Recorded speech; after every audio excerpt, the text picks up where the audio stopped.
everyone, hope you're doing well. This is Brandon again. Thank you for joining me for another skincare video.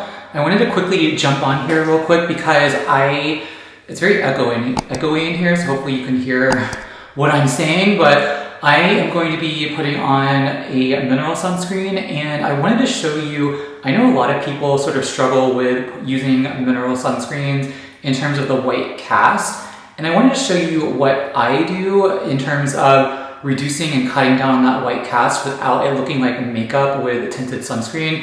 I mean, if you wear makeup, if you want to have a makeup foundation look, that's great. Me personally, I just want good overall UV radiation protection, blue light protection from a mineral sunscreen without getting, too into the weeds. When I'm not going out to a fancy dinner, so I'm just wanting something that's going to provide a more naked looking look. So what I do whenever I apply a non-tinted sunscreen is I take, the required fourth of a teaspoon amount for my face, and I will put on the recommended layer all over my skin. And I'm not going to apply it to my forehead, but this is sort of how I go about just using the dot method. I feel like I get more coverage and I can sort of evenly, it doesn't really clump up and provide that considerable cast that you would if you just put it on like directly as so. So I like to just apply it using the dot method. This is the MD Solar Sciences sunscreen, by the way, and this is SPF 50. It contains green tea extract, which helps to protect the skin against UV-induced matrix metalloproteinases, which are enzymes in the skin that degrade collagen. Also zinc oxide, protects against UVA, a little bit of UVB as well, and just sort of the overall skin aging caused by the sun. And I think the other extracts in here may also help protect against, potentially protect against blue light, visible light, as well as pollutants in the environment. So you can see, just while I'm spreading this out, there is a significant considerable cast. It's not super casty. I do like the MD Solar Sciences. I do recommend them over other mineral sunscreens just because they aren't as casty and thick. These are very moisturizing. The MD Solar Sciences are very, very moisturizing. But that being said, I still look like Casper. But I have, the recommended amount, which is about a fourth of a measuring teaspoon, and that provides the sufficient amount to get to that SPF of 50 on the label.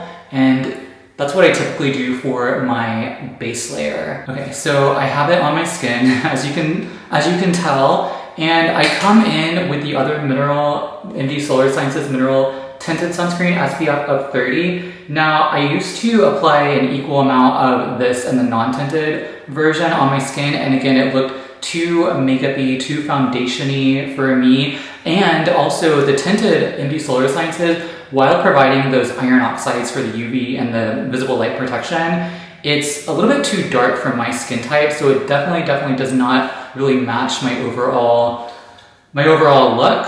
So it definitely doesn't really match all throughout, especially my neck. It just, again, makes me feel like I'm wearing makeup. So what I do is I take the smallest amount as so, and then I equally and evenly divide as much as I can around my face. I don't do a quarter of a teaspoon because that's just way too much, but I add I do the dot method again all over, and then rub it around, very moisturizing. It can really get all throughout your skin, just that little amount can spread out. And as you can tell, it's looking a little bit more natural, at least in the viewfinder it is.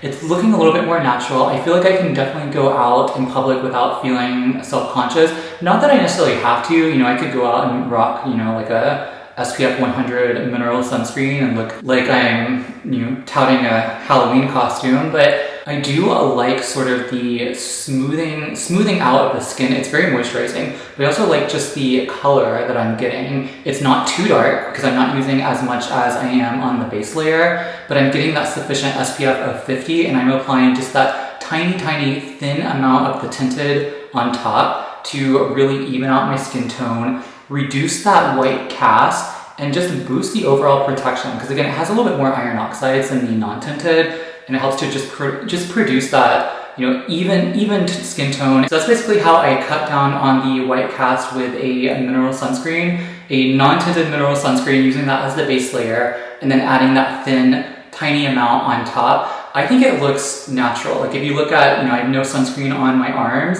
or really my neck, I think it really definitely evens out and looks fantastic. I need to clean up my lips probably because I never like pull in my lips when I do my sunscreen.